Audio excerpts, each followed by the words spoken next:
Vous êtes nombreux à nous regarder à travers le monde. Mesdames et messieurs, bonsoir et bienvenue dans ces flashs d'informations de ce vendredi 3 novembre 2023 sur Djikia TV. Ils étaient plus d'une vingtaine de journalistes à prendre part à la cérémonie traditionnelle animée par le directeur de l'information et des relations publiques des armées, le colonel Suleiman Dameli. L'officier supérieur de l'armée s'est prêté à cet exercice ce jeudi 2 novembre 2023 au sein de la direction qu'il exige. Il s'est prononcé sur le processus de retrait de l'aménagement, mission multidimensionnelle intégrée des Nations Unies pour la stabilisation au Mali, des opérations en cours du recrutement des jeunes désirant faire carrière au sein de l'armée et la divers. Un réseau spécialisé dans la falsification de documents administratifs a été neutralisé le mercredi 25 octobre 2023 avec l'arrestation de 4 individus qui ont été remis à la justice. En effet, suite à une information anonyme signalant la contrefaçon de documents administratifs tels que les cartes d'identité, passeport, diplôme, fiche individuelle, NINA, permis de conduire, etc. Le commissariat de police de Boulkassoumou a dirigé des investigations aboutissant à l'arrestation de la suspecte opérant près de l'école Les Castors. Ces 3 complices ont été également appréhendés en possession de documents contrefaits de matériel de falsification ont été remis à la justice pour décision.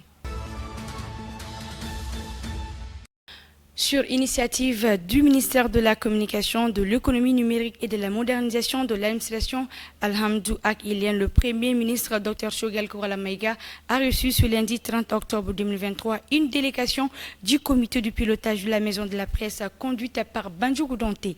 Les échanges ont porté essentiellement sur les questions d'actualité, notamment à la presse dans le cadre de crise qui traverse le pays. Le président de la Maison de Presse a saisi cette opportunité pour rappeler au chef du gouvernement certaines préoccupations. Il s'agit entre autres de la diligence des textes relatifs à la réécriture du cadre juridique de la presse. À présent, les actualités hors de nos frontières. Le président du Conseil national pour la sauvegarde de la patrie, chef de l'État, le général de brigade Abdraman Tiani, s'est entretenu ce jeudi 2 novembre 2023 avec le ministre burkinabé de l'énergie, des mines et des carrières, M. Simon Pierre Bossim, et avec la ministre malienne de l'énergie et de l'eau, Mme Bintou Kamra. Ces 2 responsables sont venus au Niger pour participer au projet intégré de la phase D du bloc Academ pour le premier ministre de la transition, M. Ali Mahaman Lamine Zine. Au Sénégal, le flou persiste sur la participation effective de l'opposant Ousmane Sonko à la présidence 2024. C'était la confusion totale lorsque la Sénat a demandé l'octroi de forme de financement à Ousmane Sonko qui retrouvera son statut d'électeur.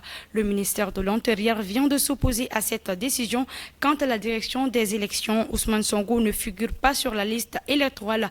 Récemment, un tribunal administratif a ordonné la réinscription immédiate d'Ousmane Sonko sur la liste électorale.